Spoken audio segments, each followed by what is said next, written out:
ఉంటారని వాగ్దానం ఇచ్చిన దేవాతి దేవుడు ఆయన.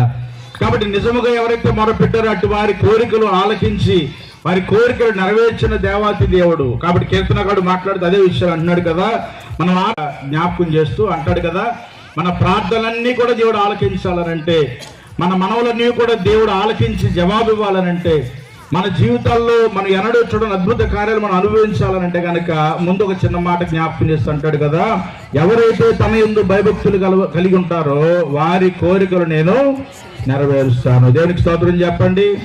వారి మొర నేనేం చేస్తాను, ఆలకించి రక్షిస్తానని దేవుడు వాగ్దానం చేస్తూ ఉన్నారు. దేవునికి స్తోత్రం చెప్తా ఒకసారి. కాబట్టి మన ప్రార్థనలు ఆలకించే దేవుడే, మన మనవులు నెరవేర్చే దేవుడే, మనం మొరపెట్టగా మన మొరకు ఆయన చెవియొగ్గి ఆలకించే దేవుడే. కానీ దేవుడు మరొక ముందు మాటలు జ్ఞాపకం చేస్తారంటారు కదా, ఎవరైతే తన యందు భయభక్తులు కలిగి జీవిస్తారో. కాబట్టి దేవాతి దేవుడు ఎవరి ప్రార్థనలు ఆలకిస్తాడనంటే ఇక్కడ రాయబడిన మాట, ఎవరైతే తన యందు భయభక్తులు కలిగి జీవిస్తారో అట్టి వారి ప్రార్థన దేవుడు ఆలకిస్తాడు.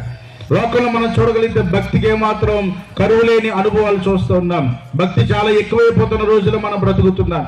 మీరు గమనించగలిగితే చూడగలిగితే ఎవరినో ఎత్తి చూపించాలని, ఎవరినో మరి హేళన చేయాలనో, ఎవరినో మనము ఏదో అనాలని ఉద్దేశం కాదు. కానీ ఈ రాకడ రోజులు అనుకుందాం, లేకపోతే చివరి దినాలలో భక్తిలో లోకంలో చాలా ఎక్కువైపోతుంది. భక్తి పేరట చేసే కార్యక్రమాలు చాలా ఎక్కువ అవుతున్నాయి. భక్తి పేరట చేసే ఖర్చు చాలా ఎక్కువగా కనబడుతుంది. పండగలకి కరువు ఏం లేదు, లేకపోతే చేసే కార్యక్రమాలకు ఏమాత్రం కరువు లేదు. విస్తారమైన కార్యక్రమాలు, విస్తారమైన డబ్బు భక్తి పేరుతో ఖర్చు చేస్తారని చెప్పడంలో మనకేం సందేహం లేదు. మీకు కూడా చాలా అనుభవాలు, కొంచెం ఆలోచన చేస్తే మీకు కూడా అర్థం అవుతుంది.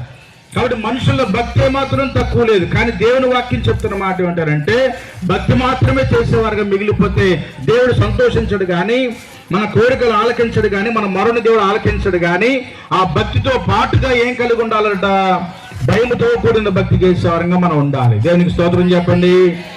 ఇంకొంచెం దేవుని స్తోత్రం చెప్పాలి. చాలా త్వరగా ముగించే ప్రయత్నం చేస్తాను. మీరు కొంచెం త్వరగా స్పందిస్తే నేను చాలా త్వరగా ముగించేస్తాను. కాబట్టి నేను చెప్తూ అంటాను కదా, భక్తికి ఏమాత్రం తక్కువ లేదు. ఎక్కడ సభ పెట్టినా జనాలు తక్కువ ఉండట్లేదు. ఎక్కడ ఏ పండగ జరిగినా, ఏ జాతర జరిగినా, లేకపోతే ఏది జరిగినా కానీ విస్తారమైన ప్రజలు వస్తున్నారు. అందరూ వచ్చేది దేనితో అంటే భక్తితోనే. మనుషుల్లో భక్తి ఉంది కాబట్టి దేవుని